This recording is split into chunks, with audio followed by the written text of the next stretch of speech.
नमस्कार दोस्तों, कैसे हैं आप लोग। आशा है, उम्मीद है कि आप लोग बेहतर होंगे और घर पे पढ़ाई कर रहे होंगे। देखिए, आज हम बायोलॉजी के सेक्टर पर जीव विज्ञान के मुद्दों पर बात करने वाले हैं और जो हमारा मुद्दा रहने वाला है वो जैव प्रक्रम है।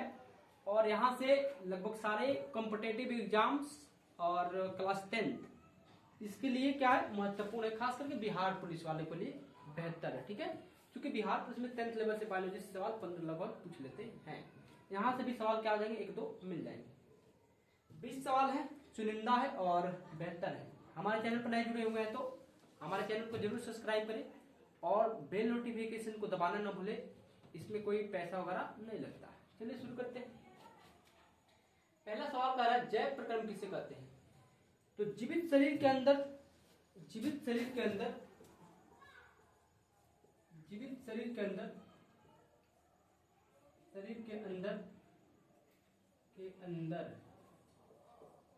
कार्य करने वाली सारी क्रियाएं,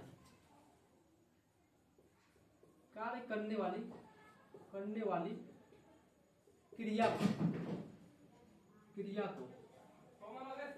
क्रिया को जैव प्रक्रम कहते हैं। जैव प्रक्रम क्या होते हैं, कहते हैं।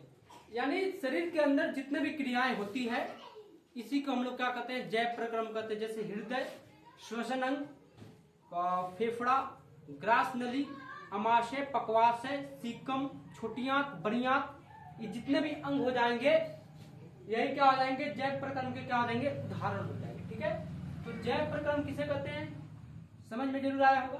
चलिए अगला सवाल देखते हैं। जीवों में पोषण की प्रमुख विधि है।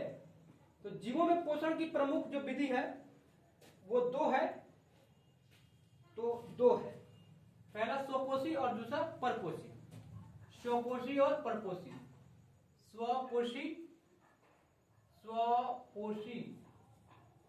स्वपोषी और परपोषी। तो जीवों में पोषण की कितनी विधि है, दो है, स्वपोषी और परपोषी। अगला सवाल 3 नंबर देखते हैं। कह हरे पौधे में किस प्रकार का पोषण होता है। तो हरे पौधे में किस प्रकार का पोषण होता है, तो हरे पौधे में क्या होता है, स्वपोषी पोषण होता है। स्वपोषी पोषण क्या होता है, स्वपोषी पोषण होता है। यानी हरे पौधे में जो पोषण की विधि क्या होती है, स्वपोषी क्या होता है, पोषण होता है। यानी स्वपोषी पोषण किसे कहते हैं, कोई भी पूछ सकता है। तो स्वपोषी पोषण जो जीव या पौधा अपने आप पर निर्भर रहते हैं उसे क्या कहते हैं हम लोग, स्वपोषी पोषण कहते हैं। जैसे वृक्ष हो जाएंगे, सब क्या हो जाएंगे, स्वपोषी पोषण क्या हो जाएंगे, उदाहरण हो जाएंगे। अगला सवाल देखते हैं 4 नंबर। जंतुओं में पोषण की विधि होती है। जंतुओं में पोषण की विधि होती है। तो जंतुओं में पोषण की विधि कितनी होती है, जंतुओं में पोषण की विधि होती है, कितने नंबर सवाल है। जंतुओं में पोषण की विधि होती है कौन कौन, पहला स्वपोषी। जंतुओं में पोषण की विधि होती है क्या, परपोषी। परपोषी पोषण यानी जो जंतु में जो पोषण की विधि होती है क्या होती है, परपोषी होती है। यानी एक दूसरे से क्या करते हैं ना, एक दूसरे से क्या आते हैं, कनेक्टिविटी होते हैं। यानी एक दूसरे से क्या करते हैं, निर्भर रहते हैं। ठीक है, जैसे कि मानते हैं कि हमको खाना है तो क्या करेंगे, अपने घर वाले पे क्या करेंगे, निर्भर रहेंगे। और यही क्या होता है, पौधे में क्या होता है, उनको क्या होता है, दूसरे पर निर्भर नहीं रहना पड़ता है। ठीक है, वो क्या होते हैं, अपना भोजन क्या करते हैं, स्वयं बनाते हैं। जैसे हम लोग को क्या है, घर में खाना देवो हो, खाना लियाओ हो, खाना बनाओ हो, क्या करेंगे हम लोग का क्या है, ये हम लोग का क्या है, तरीका है। और जो पौधा जो होता है वो क्या करता है कि अपना भोजन क्या करता है, स्वयं क्या करता है, बना लेता है। अगला हम सवाल देख लेते हैं। 5 नंबर सवाल कर रहा है कि 3 प्रकार के पोषण विधि का नाम लिखिए। तो पहला क्या आ जाएगा, मृतजीवी पोषण,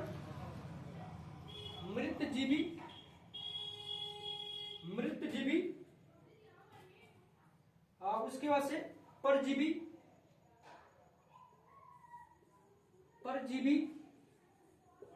और तीसरा है प्राणीसम। तो पोषण कितनी विधि होती है, 3 विधि होती है।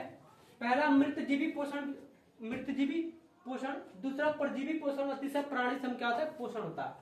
अगला सवाल देख लेते हैं 6 नंबर सवाल कह रहा है 6 नंबर कि ग्रसनी में कितने छिद्र होते हैं।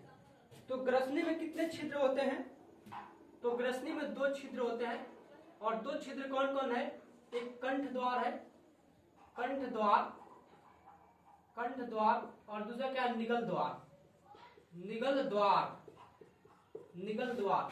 यानी ग्रसनी में कितने छिद्र होते हैं, तो 2 छिद्र होते हैं, एक कंठ द्वार होता है और दूसरा क्या होता है निगल द्वार होता है। अगला देखते हैं सवाल 7 नंबर, कह रहा मनुष्य में पाचन आहार नाल के किस भाग से शुरू होता है। तो मनुष्य में पाचन आहार नाल के किस भाग से होता है, तो आहार नाल के कहां से होता है, मुख से होता है। क्या होता है, मुख से होता है। 7 नंबर सवाल कहां से होता है, मुख से होता है, मुख से होता है। यानी कह रहा है कि मनुष्य में पाचन की क्रिया कहां से क्या होती है, शुरू होती है। तो सबसे पहले जब हम खाना खाते हैं तो सबसे पहले कहां लग जाते हैं, यहां लग जाते हैं, मुंह तक ले जाते हैं, ठीक है। तो वही सवाल कह रहा है कि मनुष्य में पाचन आहार नाल के किस भाग से शुरू होता है, कहां से होता है, मुख से होता है। चलिए अगला सवाल देख लेते हैं 8 नंबर, मनुष्य के आहार नाल के किस भाग में पचे हुए भोजन का अवशोषण होता है। मनुष्य में आहार नाल के किस भाग में पचे हुए भोजन का अवशोषण होता है। तो जो पचा हुआ भोजन होता है इसका अवशोषण कहाँ होता है, आप लोग बताइएगा कमेंट के माध्यम से। अगला सवाल देख लेते हैं, कह रहा है क्लोरोफिल वर्णक कहाँ पाया जाता है। क्लोरोफिल वर्णक कहाँ पाया जाता है भाई साहब, तो ये पाया जाता है पत्तियों में पाया जाता है, पत्तियों में पाया जाता है, साथ में क्लोरोप्लास्ट में पाया जाता है, क्लोरोप्लास्ट में पाया जाता है, क्लोरोप्लास्ट में भी क्या पाया जाता है, क्लोरोफिल क्या होता है वर्णक पाया जाता है। तो कह रहा है क्लोरोफिल वर्णक यानी इसी को कहते हैं हम लोग हरित लवक कहते हैं सामान्य भाषा में, ठीक है। कह रहा है सवाल 12 नंबर, 10 नंबर, प्रकाश संश्लेषण प्रक्रम द्वारा पौधे क्या निर्माण करते हैं। यानी प्रकाश संश्लेषण प्रक्रम द्वारा जो पौधे होते हैं किसका निर्माण करते हैं, तो किसका निर्माण कर लेते हैं भाई साहब, भोजन का निर्माण कर लेते हैं। किसका, भोजन का निर्माण करते हैं, भोजन का निर्माण करते हैं, भोजन का क्या करते हैं, निर्माण करते हैं, ठीक है। तो प्रकाश संश्लेषण प्रक्रम द्वारा पौधे किसका निर्माण कर लेते हैं, भोजन का क्या करते हैं, निर्माण करते हैं। अगला सवाल देख लेते हैं, और भोजन का निर्माण किस रूप में करते हैं। सबसे पहले देखिए क्या होता है कि वो भोजन बनाने के लिए सबसे पहले जो पेड़ पौधे होते हैं, एक तो उनको चाहिए तब प्रॉपर क्या होना चाहिए, सूर्य का प्रकाश होना चाहिए प्रॉपर, और साथ में क्या होना चाहिए, कार्बन डाइऑक्साइड होना अनिवार्य है। और देखिए प्रॉपर कार्बन डाइऑक्साइड, सूर्य का प्रकाश, CO2, उसी को हम लोग बोलते हैं कार्बन डाइऑक्साइड, ठीक है। तो क्या चाहिए, सूर्य का प्रकाश, कार्बन डाइऑक्साइड और जल होना क्या है, अनिवार्य है। तो ये रहेगा तभी क्या आ जाएगी ना, तभी ये अपना भोजन क्या करते हैं, प्रॉपर क्या करते हैं, भोजन का निर्माण कर लेते हैं, ठीक है। यही बात यहाँ पे लिखा गया है। 11 नंबर सवाल कर रहा है ना, मृत जीवी को क्या कहा जाता है। मृत जीवी को क्या कहा जाता है, तो मृत जीवी को हम लोग क्या कहते हैं, अपघटक कहते हैं। क्या कहते हैं भाई साहब, अपघटक कहते हैं, अपघटक कहते हैं। यानी मृत जीवी को हम लोग क्या कहते हैं, अपघटक कहते हैं। और मृत जीवी कहते किसे हैं, तो मृत जीवी कहते हैं, देखिए किसे, जो सड़ी गली चीजों पर पोषित होने वाले जो पौधे होते हैं, जो सड़ा गला चीज होता है उस पे जो उगने वाला जो पौधा होता है उसी को हम लोग क्या कहते हैं, मृत जीवी क्या कहते हैं, पोषण कहते हैं। अगला सवाल देखते हैं, गोबर छाता में किस प्रकार का पोषण होता है। तो गोबर छाता में किस प्रकार का पोषण होता है, तो गोबर छाता में जो पोषण की विधि है क्या है, मृत जीवी पोषण है। क्या है, मृत जीवी पोषण है, मृत जीवी पोषण है, मृत जीवी क्या है, पोषण है, मृत जीवी क्या है, पोषण है। यानी गोबर छाता में जो है कई जगह गोबर छाला देता है, तो आप लोग यहाँ पे देख लीजिए, गोबर छाता या गोबर छाला में होगा, जो भी होगा वहां पे करके आइएगा, ठीक है। तो कह रहा है मृत जीवी क्या हो जाएगा, इसका आंसर हो जाएगा, यानी गोबर छाता में पोषण की जो विधि होती है क्या होती है, मृत जीवी पोषण होता है।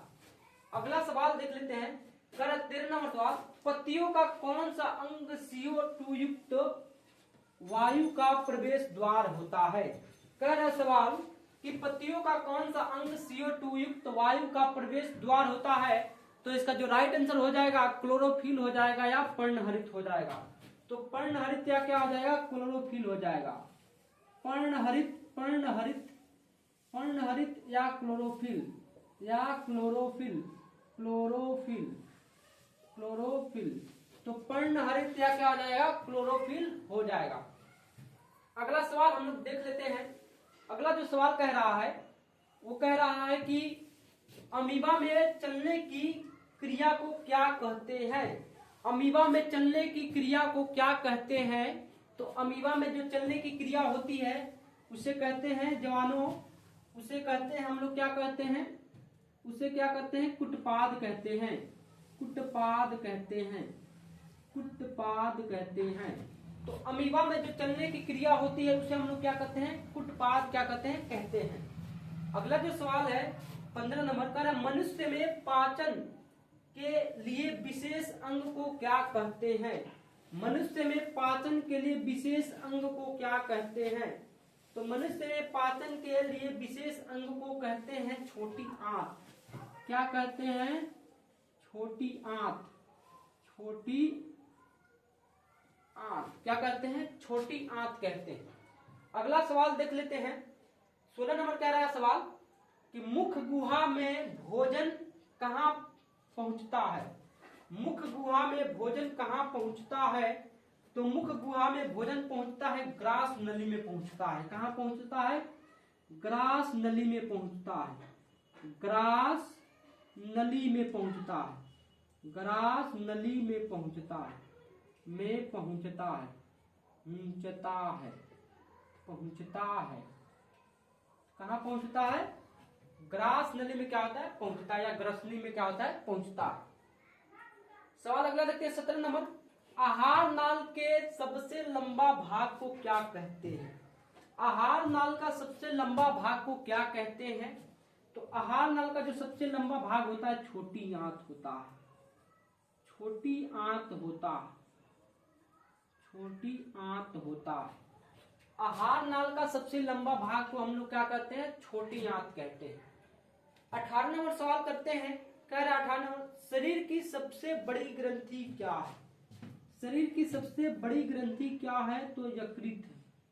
क्या है, यकृत है। यकृत है। क्या है, यकृत है।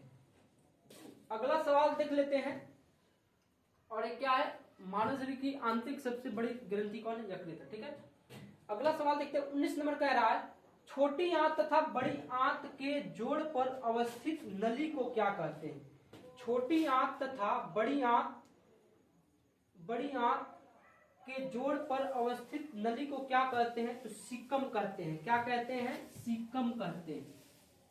सीकम कहते हैं। क्या कहते हैं, सीकम कहते हैं। क्या कहते हैं, सीकम कहते हैं। 20 नंबर सवाल कह रहा है, भोजन में मौजूद प्रोटीन को पेप्टोन में कौन सा एंजाइम परिवर्तित करता है।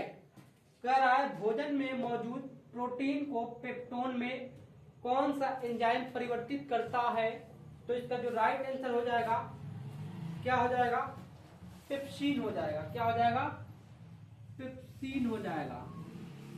पेप्सिन हो जाएगा।